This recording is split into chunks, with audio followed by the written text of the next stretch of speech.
한번 인사하겠습니다. 우리의 삶에서 중요한 것들이 많이 있겠지만 그 중에 하나가 만남입니다. 우리의 삶의 만남은 너무나 중요합니다. 어떤 만남은 일생의 모든 변화를 일으키는 너무나 중요한 만남이 됩니다. 향후의 삶에 결정짓는 그런 만남입니다. 많은 말을 하고 싶지만 이 만남 중에서는요, 제가 그 중고등부 친구들에게 교회하면서 이야기했지만은 두 가지 만남을 강조를 했습니다. 하나는 여행입니다. 여행은 세계를 만나는 겁니다. 나와 다른 문화, 다른 사람을 만나는 겁니다. 다른 습관을 만나는 것이고, 우리와 다를 수 있구나. 그들은 우리와 사고와 접근이 다르구나. 그래서 여행을 통해서 세상을 만나고 새로운 문명을 만나기 때문에 젊은이들이 그리고 기회가 될 때에 여러분 여행은 좋은 거라고 생각합니다.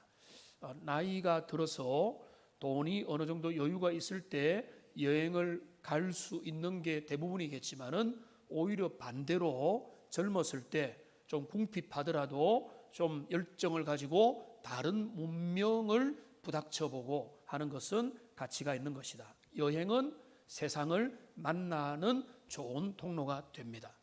또 독서라는 게 있습니다. 독서는요 오늘날 인기가 없습니다. 출판사는 연일 문을 닫아가고 활자에 대한 매력은 없어져 가는 것 같지만 오히려 역설적으로 독서력이 있는 사람이 더 많이 필요합니다. 책은 인기가 없지만 책을 제대로 읽고 독서력을 가져야 판단하고 사리분별을 하고 모든 사안들을 제대로 밝힐 수 있기 때문에, 그리고 독서는 매력이 뭡니까? 우리가 여행을 안 가도 과거로 떠나고 조선시대로 가고 유럽으로 가고 그리고 심지어는 미래로까지 갈 수 있는 그런 매력이 독서를 통해서 가능합니다. 독서를 통해서 가능하려면 일평생 제일 돈이 많이 안 드는 취미 중에 하나가 독서라고 할 수 있습니다. 그러니까 어릴 때부터 젊을 때부터 부지런히 책을 읽고 다방면의 책을 읽고 그거를 통해서 동서고금을 넘나들 수 있다면, 그래서 역사를 배우고 진실을 배우고 삶을 배우고 인생을 배우고 사랑을 배우고 많은 것들을 독서를 통해서 배울 수 있습니다. 그래서 우리가 세상을 만나고 삶을 만나는 통로로 우리는 여행과 독서를 저는 이제 강력 추천을 합니다만, 그러나 오늘 그런 만남에 대한 이야기가 아니라 오늘 우리 인생에 반드시 가져야 될 결정적 만남에 대한 이야기를 여러분에게 전하고자 합니다. 그건 뭔가 하면 우리 하나님과의 만남입니다. 부활하신 우리 주님과의 만남입니다. 삼위일체 하나님과 성령님과 만나는 것입니다. 이거는 그냥 지나가는 그런 만남이 아니라 이후로 영원한 영향을 우리에게 끼치는 너무나 중요한 그런 만남을 우리가 이야기하기 원합니다. 그러니까 복음은 뭐냐? 복음은 만남이다. 복음은 인격이신 하나님을 만나는 것이고 그분이 우리에게 만나주시는 것이고 이 만남의 사건이다, 이렇게 말할 수 있습니다.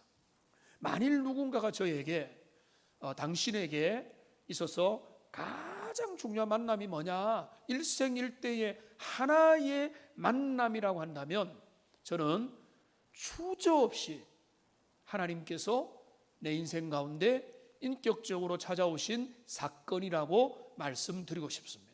물론 제가 주님을 만나고 싶어하는 열망이 좀 있었습니다. 하나님, 남들이 만난 그 하나님 나도 만나게 하시고, 내가 정말로 어릴 때부터 성경도 배우고 성경 퀴즈도 나가고 입상도 하고 교회도 빠지지도 않고 부모님 장례하는 그 당일 주일에도 와가지고 예배를 드렸던 그런 전력이 있던 사람이었는데, 그래도 내가 주님이 나와 만났다라는 생각은 나는 못 가지는데, 주님, 내가 주님 만나고 싶습니다.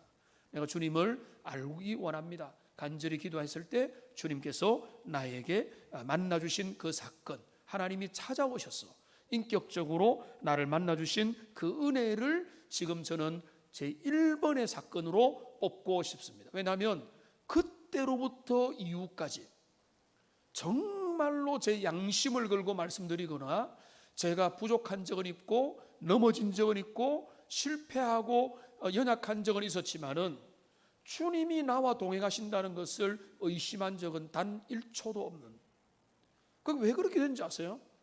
제가 그 어린 시절에 10대 시절에 주님이 내게 인격적으로 다가오신 그때로부터 주님이 나와 함께 하시고 내주 동행하신다는 그 존재의 확신, 동행의 확신에서 내가 부족한 적은 많이 있었지만은 주님과의 그 교제는 한 번도 흔들리지 않고 이제까지 오고 있는 것입니다.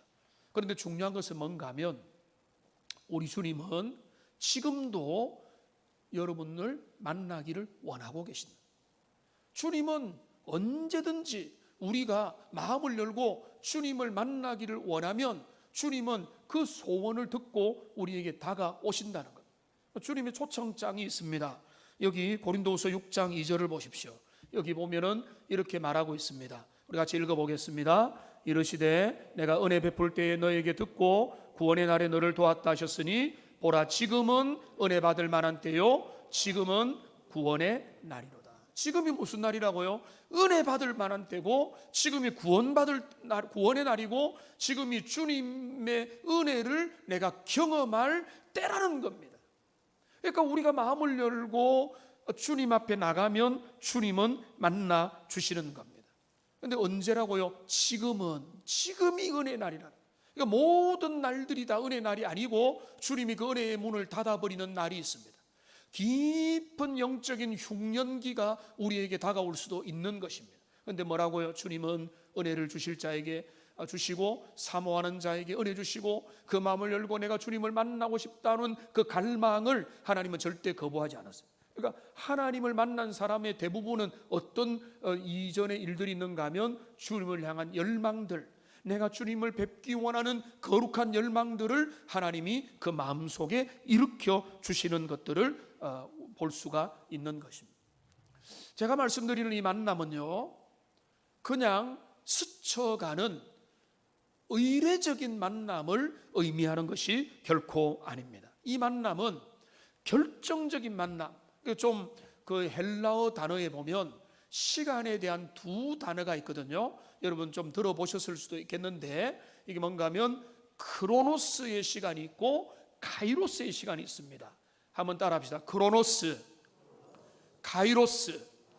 이 시간은 어떻게 되는가 하면 크로노스의 시간은 뭔가 하면 달력의 시간, 시계의 시간입니다. 그냥 하루, 한 시간 그냥 고정적으로 지나가는 달력의 시간. 이게 뭔가 하면 연대기적인 시간이고 크로노스의 시간입니다. 그런데 카이로스의 시간은 뭔가 하면 결정적 시간입니다. 여러분 정말로 친한 사람들하고는 시간 가는 줄 모르죠. 그런데 진짜 힘든 사람은 뭐예요? 시간이 너무 힘들죠. 시간의 상대성을, 시간은 똑같은 한 시간인데 어떤 사람은 시간이 너무 모자라고 어떨 때는 시간이 너무 길어가지고 야 죽겠다 이렇게 돼요. 그러니까 카이로스의 시간이 뭔가 하면 일상적인 시간들이 진행되는 중에 개입된 그 결정적인 시간, 이게 바로 카이로스의 시간이에요. 그러니까 내가 주님과의 만남을 의미하는 것은 뭔가 하면 그냥 흘러가는 시간들 속에 하나님의 개입이 나타나는 그 사건, 그거를 카이로스의 시간이다 이렇게 부르게 되는 것입니다. 그 결정적인 그 예가 뭔가 하면 바로 예수님이 이 땅에 오신 사건입니다. 예수님은요 구약의 수많은 시간들 동안에 선지자들이 약속을 했습니다. 아니 아담의 타락 이후부터 하나님은 여자의 후손이 뱀의 머리를 상하게 할 거라고 창세기 3장 15절에 이미 예언을 했습니다. 그런데 예수님은요 예언 이후에 즉시로 오신 게 아니라 수많은 세월을 보내고 또 보내고 그 후에 뭡니까? 또 다른 예언이 주어지고 선지자들이 예언을 하고, 그러니까 그 모든 시간이 기다리고 또 차고 또 차서 어떻게 됩니까? 갈라디아서 4장 4절을 보세요. 그러니까 그 모든 시간이 차니까 어떻게 되는가 하면은 때가 참에, 그러니까 때가 참에 아들이 이 땅에 오셨는데 그게 바로 뭔가 하면 카이로스의 시간이라는 거예요. 그러니까 그 시간은 뭔가 하면 결정적인 시간이죠. 주님이 이 땅에 오시는 거는 자, 1000년 전에도 오고 2000년 전에도 오고 3000년 전에도 오시고 어제도 오시고 이런 게 아니라 우리 주님이 역사 가운데 성육신하는 거는 역사 가운데 단 한 번 이 땅에 오신 거죠. 처음으로 최초로. 지금 물론 우리와 함께 하시지만은 그 한 번의 오심의 사건을 카이로스의 시간이라는 것입니다. 많은 사람이 예언을 하고 많은 사람들이 그렇게 손꼽아 기다렸지만은 우리 주님은 마침내 드디어 때가 참에 그 아들이 그 언약의 완성으로서 이 땅에 오셨다. 그게 바로 그 크로노스의 시간 속에 임하신 카이로스의 은혜가 된다, 이렇게 보는 것입니다. 여러분 가만히 생각해 보면 우리에게는 그냥 스쳐가는 만남들도 꽤 있습니다. 여러분들 중에 일부는 여러분 저를 얼만큼 아세요? 나는 정말로 목사님을 속속들이 잘 안다, 그 영혼과 내면까지 안다 라고 말할 수 있는 분들 많이 있겠습니까? 제 아내 정도라면 그렇게 말할 수 있겠죠. 근데 그건 많지 않습니다. 우리가 주님과 깊은 만남을 가졌다는 거, 그거는요 생각보다 여러분 쉬운 게 아닙니다. 예수님이 이 땅에 공생에 사실 때 많은 사람들이 예수님을 만났습니다. 예수님의 설교를 들었습니다. 예수님의 기적을 경험했습니다. 죽은 자를 일으키고 무리를 걸으시는 장면을 눈으로 봤습니다.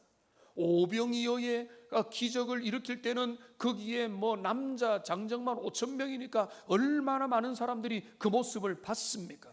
우리 주님이 공생애 때 주님을 한 번이라도 본 사람들 많이 있는데요, 그게 우리 주님과의 카이로스의 만남이 될 수는 없는 거예요. 그들이 그 만남을 가지고 내가 그 예수라는 분이, 그 랍비 선생님이 안전병이 일으키는 거 봤다, 옛날에 우리 주님께서 그 능력을 행하시는 거 내가 그 자리에 있었고 내가 그 옆에서 진짜 봤다, 그거 진짜다 라고 말하면서 남들 앞에 자랑도 할 수 있겠지만은 여전히 그것이 인격적으로 그분과 카이로스의 만남을 가졌다라고 말을 할 수는 없는 겁니다. 이야기거리는 되겠지만은 그 이상이 아닌 겁니다. 그분이 행하시는 기적을 보고 말씀을 듣고 집에 돌아가서 내 삶을 살았다면 그저 나는 스쳐가는 만남으로 그분을 좀 아는 정도에 불과한 거예요. 많은 사람들이 예수님과의 관계를 그 정도로 맺고 있는 것은 아닌가라고 생각을 하는 것입니다. 그러니까 제가 여러분에게 강조드리고 도전을 드리고 사모하게 하고 싶은 것은 뭔가 하면 주님을 멀리 만났다, 목사님의 설교를 통해서 설명을 들었다, 옛날 어디서 들은 것 같아, 배운 것 같아, 알 것 같아, 이게 아니고 지금 우리 가운데 살아서 역사하시는 그 살아계신 주님을 내가 만나 배웠고 그분의 은혜를 내가 경험하는 그런 사건들이 여러분의 인생 속에 나타나야 된다. 그 카이로스의 시간들이 여러분에게 열리게 되기를 주님의 이름으로 축원합니다. 이런 은혜가 여러분에게 주어질 때 신앙은 이제는 더 이상 남의 것이 아니고 내 신앙이 되는 거예요. 그러니까 그 신앙의 은혜가 우리에게 주어져야 되는데요, 이 결정적인 만남의 사건들은요 성경의 여러 군데에서 많이 설명이 됩니다. 그 중에 몇 가지만 간추리 보면은 우선은 사마리아 우물가 여인과 주님의 만남입니다. 그 사마리아 성에 물을 깃는 우물이 있었고 그 우물에 아침에 해 뜨기 전에 아니면은 해가 이제 저물어 갈 때 서늘할 때 다니지만은 한낮에 이 자결하는 태양빛 가운데 사마리아 여인이 물을 길러 갔습니다. 물론 그 여인에게는 여러 가지 인생의 사연들이 많이 있었습니다. 그런데 이 여인이 물을 길러 갔는데 거기에 예수라고 하는 선지자가 앉아 계셨습니다. 그러니까 그분을 만나서 만나는 그 만남은 원래는 우연한 만남이고 스쳐가는 만남이고 그냥 한 번의 해프닝으로 지나갈 만남일 수 있지만 어떻게 합니까? 우리 주님이 이 여인을 가만두지 않죠. 주님은 여인을 만나기 위해서 그 자리에 계셨어요. 그리고 이 여인에게 영원히 목마르지 않는 영생에 대한 이야기와 그들이 기다리던 메시아에 대한 이야기와 복음에 대한 이야기를 하면서 그가 바로 나니라라고 말하면서 참된 복음을 여인에게 들려주시고, 여인은 그 사건을 통해서 그 어떻게 됩니까? 물동이를 내버려 두고 마을로 가서 그들에게 복음을 전하고 우리가 기다렸던 메시아라고 하는 분을 만났다라고 말하면서 많은 사람들이 그 기회를 통해서 주님을 믿는 계기가 된 사건을 우리가 알 수 있습니다. 그러니까 이 만남, 이 예수님과 사마리아 여인이 만난 이 사건이야말로 카이로스의 만남의 사건인 것입니다. 또 하나, 삭개오가 주님을 만난 사건입니다. 여러분 주일학교 출신들은 어릴 때부터 삭개오 설교 한 10번은 들었겠죠. 삭개오는 여리고성에 예수님이 온다는 소문을 들었습니다. 그래서 내가 예수님을 만나러 가야 되겠다라고 했던 겁니다. 그런데 그런 의지가 깃들어가죠. 집회를 한다더라, 예배를 드린다더라, 부흥회를 한다더라, 내가 은혜를 받는 자리에 가야 되겠다, 나 마음을 가지니까 얼마나 좋은 겁니까? 그런 좋은 마음을 가지고 예수님을 향해 달려갔는데 거기에 환경에 장애물들이 있었습니다. 우선은요, 사람들이 너무 미리 많이 몰려 있었습니다. 예수님이 그때 아주 화제의 인물이고 화제성이 높았기 때문에 많은 사람들이 몰려 있었고, 그 다음에는 삭개오가 키가 작아가지고, 그러니까 늦게 왔으니까 그 예수님의 얼굴을 볼 수가 없는 상황이에요. 여러분, 우리에게 그런 하나님께서 부흥의 은혜를 주시면, 여러분 예를 들어서 우리 이제 세 가족 중에 누군가가 교회 왔는데 주차장이 다 이렇게 막혀버렸어요. 차를 댈 데가 없어요. 배회하는데 억지로 대고 왔는데 본당에 자리에 앉을 데가 없어요. 그래가지고 본당에서 자리도 못 앉는데 나는 그냥 집으로 돌아가야 되겠다. 내가 한번 예배 한번 드리려고 왔는데 주차도 협조가 안 되고 본당도 협조가 안 되니 내가 참 아쉽다고 집으로 돌아갈 가능성이 있지 않습니까? 주차에 어려움이 있어가지고 집으로 돌아간 분도 실제로 제가 몇몇 분 이야기도 들었는데, 그런데 이 삭개오는 그런 사람은 아니었어요.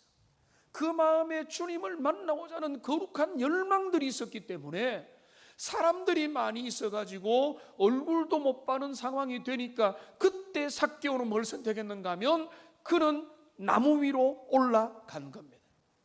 그러니까 그 나무 위로 올라가는 그 삭개오의 열정, 그 진심. 그런데요, 오늘 설교의 주제와 관련해서 살펴보면 삭개오의 열심이 만남을 창조할 수 없습니다.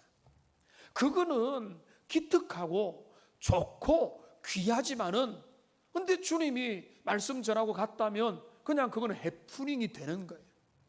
삭개오는 자신의 최선을 다하여 그 모든 환경의 방해를 뚫고 나무 위로 올라갔는데, 그런데 그때 위대한 카이로스의 만남의 사건이 주어지게 된 겁니다. 어떤 일이 일어났습니까? 예수님이 그 나무 위를 주목하십니다. 그리고 누가복음 19장 5절을 보십시오. 이런 말씀이 예수님이 말씀하십니다. 같이 읽어보겠습니다. 예수께서 그곳에 이르사 쳐다보시고 이르시되 삭개오야 속히 내려오라, 내가 오늘 내 집에 유하여야 하겠다 하시니. 주님이 말씀, 여기에 놀라운 두 가지 적어도 사실이 있습니다. 첫째는 그의 이름을 불렀다는 거예요. 그 사람들이 많은 가운데 그의 이름을 부릅니다. 삭개오야. 여러분 무슨 말이죠? 우리 주님은 창세 전부터, 삭개오가 주님 앞에 나오기 전부터 우리 주님은 삭개오의 존재를 알았고 그의 내면을 알았고 그를 구원받을 자로 택정하였고, 그렇기 때문에 주님은 지금 이 결정적인 시간에 그 카이로스의 시간 속에 삭개오를 불러내시는, 삭개오야, 그가 나의 이름을 불러주었을 때 내가 비로소 그에게 가서 그에게 꽃이 되었다. 김주수의 유명한 꽃이라는 시지요. 근데 그게 우리의 존재가 그런 겁니다. 주님이 우리에게 다가오셔서 삭개오야 라고 부를 때 그 부름의 사건이 바로 카이로스의 사건이고, 그 사건 가운데 하나님의 은혜가 임하게 되는 것입니다. 또 하나 놀라운 것은 삭개오야 내려오라 그러면서 주님이 말씀합니다. 내가 오늘 너의 집에 유하여야 하리라. 그러니까 우리 이 놀라운 만남의 사건은 뭔가 하면 주님이 우리를 불러주시고, 그리고 주님은 우리에게 위대한 교제를 청하시는 겁니다. 내가 너와 함께 하겠다, 내가 너와 교제하겠다, 내가 너와 더불어 살겠다라고 주님이 말씀하시고, 주님이 그 집에 들어간 다음에 삭개오는 완전히 변화되었어. 내가 토색하고 잘못한 거 있으면은 다 갚겠으며, 내가 문제가 있으면은 4배나 갚겠나이라고 하는 그런 진정한 회개의 사인을 하나님 앞에 보내고 있는 것입니다. 그러니까 이런 사건, 그러니까 삭개오가 주님 앞에 마음을 열고 주님을 향한 갈망을 가질 때에 주님은 그거를 놓치지 아니하시고 그의 이름을 부르시고 창세전에 예비한 그 은혜로 말미암아 삭개오의 삶에 개입하시고 그의 인생을 만나 주시는 사건, 이게 바로 카이로스의 시간이고 카이로스의 만남이 되는 것입니다. 가장 결정적인 만남은 유명한 우리 주님이, 부활하신 주님이 바울을 만난 이야기입니다. 그게 오늘 본문에 기록이 되어 있습니다. 오늘 본문은 바울의 간증입니다. 바울이 9장에서 자신이 주님을 만난 그 이야기를 처음으로 이야기하고, 오늘 22장은 예루살렘에서 잡혔는데, 그런데 천부장을 만나서 이야기해 보니까 그가 로마 시민권을 가질 뿐만 아니라 히브리 말을 잘하는 걸 보고 그가 변명할 기회를 유대 사람들 앞에 줄 때, 바울은 기회가 될 때마다 주님 만난 이야기를 하는 겁니다. 여러분, 주님 만난 이야기를 들려줄 이야기가 있습니까? 놀라운 체험이 있느냐 이야기가 아니에요. 체험은 중요하지 않아요. 체험은 조용하게 다가올 수도 있어요. 말씀 가운데 그냥 겸손한 임재로 나타날 수 있는 거예요. 얼마나 그 체험이 대단하냐 이거 별로 중요한 게 아니라, 하나님의 말씀 가운데, 인격 가운데 주님이 오시는 그 만남의 사건이 내 안에 있느냐가 중요한 거예요. 그러니까 여러분들이 대화를 나누고 여러분이 누군가에게 전도하고 여러분이 이웃에게 말할 때 내가 무슨 말을 해야 될지 모르겠다, 무조건 교회 와봐라, 그런 게 아니고 내 안에 계신 예수님, 나를 만나주시고 내 인생에 개입하시고 내 이름을 아시고 영원전부터 나를 향한 계획을 가지신 그분에 대한 이야기를 여러분이 할 말들이 있느냐는 거예요. 그러니까 바울은 기회가 될 때마다 이야기를 한 거예요. 여러분들이 불신자에게 기회가 될 때마다 전도지를 만들고, 어떤 원로 장로님은 제가 말씀드렸죠, 전도지를 만들어서 지금 이제 한 분 한 분 지금 이 땅을 이별하고 있는 모습을 보니까 너무 안타까워서 내가 이런 일이라도 하면서 그들에게 복음을 전해야 되겠다, 이런 열정을 가지고 있죠. 그런데 지금 보십시오, 바울은 기회가 될 때마다 이 만남의 사건을 이야기하고 있습니다. 근데 오늘은 우리가 주제 설교니까 이 본문에 대한 구체적인 보다는, 바울이 놀라운 것은 삭개오와는 정반대로 주님을 만나고자 하는 그 어떤 마음의 소원도 없었는데 우리 주님이 바울을 찾아가셨습니다. 이 사울에게 카이로스의 시간이 다가온 것입니다. 다메섹으로 공문을 받아서 가고 있었습니다. 어떤 공문입니까? 예수 믿는 자를 핍박하고 그들을 괴롭히고 그들을 옥에 가두고 그들을 신문하기 위해서 그 아주 율법의 열정을 가지고 그 길을 걸어가는 중에 부활하신 주님이 다메섹 도상에서 빛 가운데 나타나셨습니다. 그리고 주님이 음성을 들려주십니다. 네가 핍박하는 그 예수다. 너가 핍박하는 그 예수다. 네가 핍박하는 예수다라고 말하면서 우리 주님이 나타나셨고 빛을 보여주셨고 음성을 들려주셨고, 그때 사울은요 눈이 멀어버렸어요. 그리고 사도행전 9장을 보면은 3일 동안 눈이 멀었어요. 3일 동안 눈이 멀었는데, 근데 제가 이 본문을 좀 새롭게 이제 보는 게 뭔가 하면, 우리는 볼 때 예수님을 전혀 안 믿은 하나님을 모르는 사람의 바울에게 은혜 주셨다 이렇게 보는데 그게 아니에요. 바울은 3일 동안에 금식하며 기도했습니다. 9장을 보시면은 금식하며 기도했다는 의미는 뭔가 하면 원래 바울은 제일 경건한 유대 하나님의 사람입니다. 그런데 그의 신앙의 방향이 완전히 잘못된 거죠. 그 주님이, 우리 예수님은 방향을 틀어주시기 위해서 예수님이 친히 개입을 해주신 겁니다. 그래서 이 사울에게 우리 주님이 은혜 주시고, 그래서 사울이 주님을 만나고 그 인생이 완전히 변하는 그런 일들이 있었던 것입니다. 제가 바울 이야기했습니다. 사마리아 여인 이야기했습니다. 삭개오 이야기했습니다. 시간이 없지만은 많은 사람들의 주님과의 만나서 인생이 바뀐 그런 사건들이 있는 것입니다. 그렇기 때문에 우리도 우리 주님을 인격적으로 카이로스의 시간을 통해서 주님을 만나는 경험들이 있어야 되고, 그래서 그런 은혜를 통해서 일평생 주님과 교제하며 달려가야 되는 것입니다. 어떻게 해야 되느냐? 어떻게 하면은 주님을 만날 수 있는가? 우리가 바울의 경우를 보면은요, 바울은 별로 한 일이 없는 것 같아요. 그가 별로 오히려 교회를 박해하는 길로 가는 중에 하나님이 친히 예수님이 나타나셔서 강권적으로 그에게 은혜를 주신 것입니다. 그런데 여러분, 위험한 것은 뭔가 하면 이것이 보편적인 원리라고 생각해서는 안 된다는 것입니다. 우리가 하나님은 원하는 모든 자들을 부르시는데, 그렇기 때문에 내가 열망을 가지지 않아도, 내가 하나님 앞에 소원을 가지지 않아도 모든 사람은 주님 앞에 결국은 나오게 될 거라고 그렇게 안심하고 있어서는 안 됩니다. 오히려 우리가 성경을 보고 역사를 보면은 바울과 같은 경우는 소수에 지나지 않습니다. 훨씬 더 많은 경우는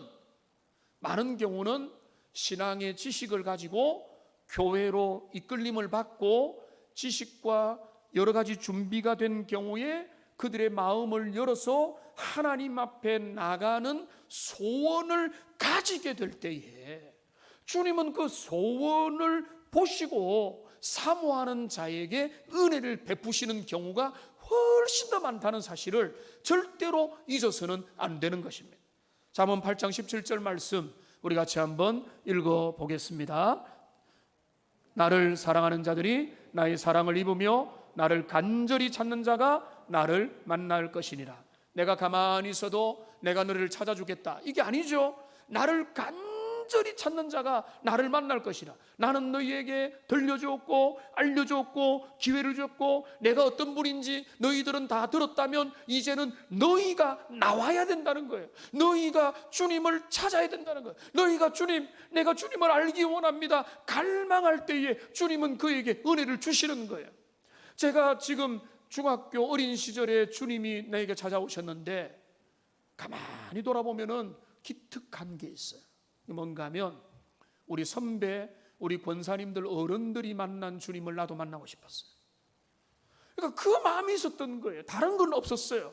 그런데 그 마음 가지고 우리 믿음의 선배들을 따라서 기도하고 하나님 앞에 나가면서 간절히 소원을 가지고 나갔을 때 주님이 은혜를 주신 거거든요.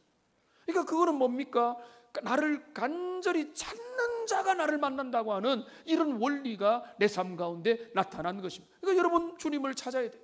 주님을 간절히 사모해야 돼요. 하나님이 주시는 은혜를 갈급한 마음으로 기다려야 되지. 나는 그냥 열정도 없고 관심도 없으니까 바울처럼 여러분 착각하지 마세요. 바울은 율법에 열심히 특심이었던 자예요. 그러니까 특별한 주님의 섭리로 그를 만나 주신 거지. 대부분의 경우는 복음이 여러분에게 들려졌습니다, 알려졌습니다, 어릴 때부터 배웠습니다. 신앙의 지식들과 성경의 지식들, 모든 사건과 사람에 대한 기본적인 이야기들도 여러분 가지고 있는 거예요.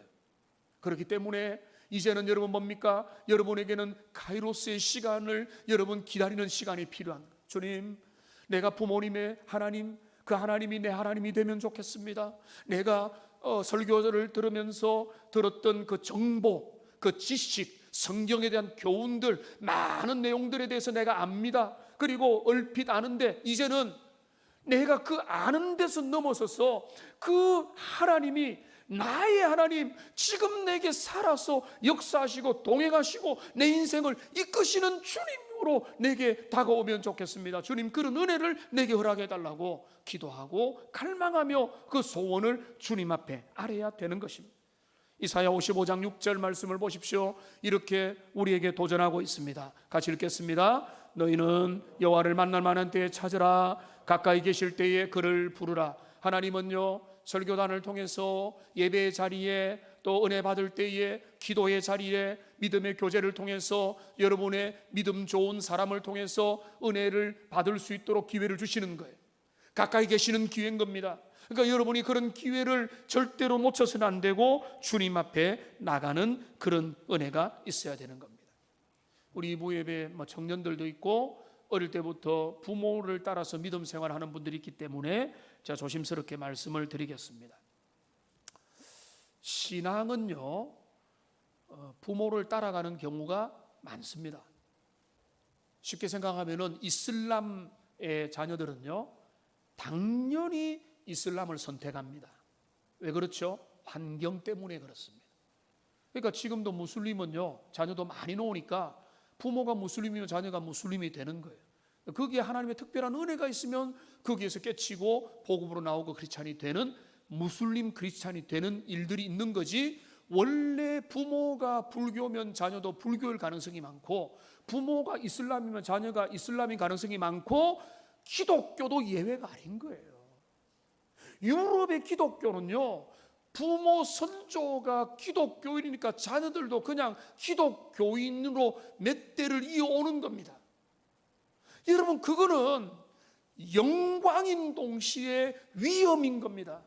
왜 위험이 되는가 하면 부모의 신앙이 자녀에게 흘러가는 것은 너무나 아름다운 거지만은 그냥 족보로 그냥 흘러가는 것은 아무것도 아니기 때문에 그래요. 나중에는 어떤 게 보면은 이게 유럽의 그런 일들이 처참하게 일어났고 교회가 거의 이제 몰락 직전까지 갔던 그 일이 뭔가 하면 이제는 그들은 다 나는 크리스찬입니다라고 표시는 하는데 인격적인 신앙은 없어요. 그렇게 되는 겁니다. 솔직히 한국 교회도 그 지경으로 나가고 있는 겁니다. 부모 신앙 따라서 나는 크리스찬, 교회가 익숙합니다라고 말은 하는 거예요. 은혜 받은 경험은 없어요. 나를 만나주신 주님의 기억은 없어요. 정말로 주님이 성령께서 그 좌중 가운데 임재하신 은혜의 경험을 나는 몰라요. 근데 우리 부모 때는, 어른 때는, 할아버지 할머니 때는 그런 게 익숙했거든요. 그러니까 우리가 정말로 주님 앞에 간구해야 되는 것은 며느리 룻이 시어머니 나오미에게 뭐라고 고백을 하는가 하면 어머니의 하나님이 나의 하나님이 되고라고 고백했던 것처럼 오늘 우리에게 사활을 걸 정도로 중요한 것은 다른 것이 아니고요, 우리들 가운데 이 복음의 능력이 하나님과의 만남의 역사로 이어져서 이제는 내가 더 이상 아버지가 가르쳤기 때문에 하나님을 믿고 엄마 따라다니면서 믿고 부모가 믿었으니까 내가 겨우 걸쳐서 그냥 믿음의 흉내를 내는 그 신앙이 아니고, 하나님은 지금 살아서 역사하시며 지금도 내 인생을 이끄시고 내 안에서 내주 동행하시며, 그래서 성경에 말씀했던 모든 약속들이 내 것으로 믿어지는 은혜가 우리 모두에게 있어야 되는 것입니다. 이런 은혜가 우리의 젊은이들, 신앙의 2대, 3대들, 여러분 그냥 내가 교회 안에 있는 게 너무나 익숙하다고 하는 모든 분들에게 이런 은혜가 새롭게 회복되기를 주님의 이름으로 축원합니다. 우리 주님은요, 한 가지 더 말씀드리면 그 만남을 위해서 모든 자원들을 동원하시는 것을 알 수가 있습니다. 오늘 이 본문에 보면은 하나님은요, 아나니아를 사용하십니다. 경건한 아나니아, 하나님 앞에 여기 12절을 보면은 모든 이들에게 칭찬을 듣고 경건한 사람인 아나니아를 하나님이 사용하시는데요, 9장을 연결해서 보면은 신비하게 사용합니다. 지금 이제 바울을 만나시는 그 와중에 무소부지하신 하나님은 아나니아에게도 역사하십니다. 그래 아나니아에게 찾아가십니다. 환상 중에 찾아가서 너는 저 사울이라는 사람을 찾아가라. 아나니아가 깜짝 놀라죠.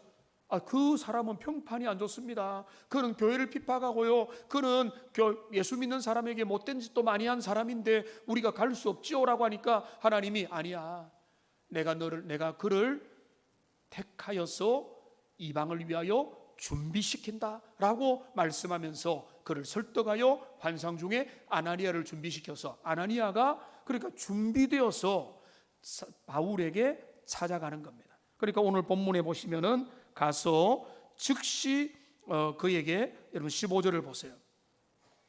형제 사울아, 아나니아가 내게 와서 곁에 서서 말하되 다시 보라 하거늘 즉시 그를 쳐다보았노라. 그러니까 사울이 주님 그 다메섹 체험을 하고 그때부터 할렐루야 한 게 아니에요. 다메섹 체험을 하고 그 어디로 갔는가 하면은 그가 눈이 멀어버렸어요. 보지도 못해가 주변에 있는 사람들에게 끌려서 겨우 이 끌림을 받아가지고 다메섹으로 돌아갔어요. 그리고 거기에서 3일을 밤낮을 식음을 전폐하면서 몸져 누운 게 아니라 9장의 내용을 보면은 식음을 전폐하면서 기도에 전념했어요.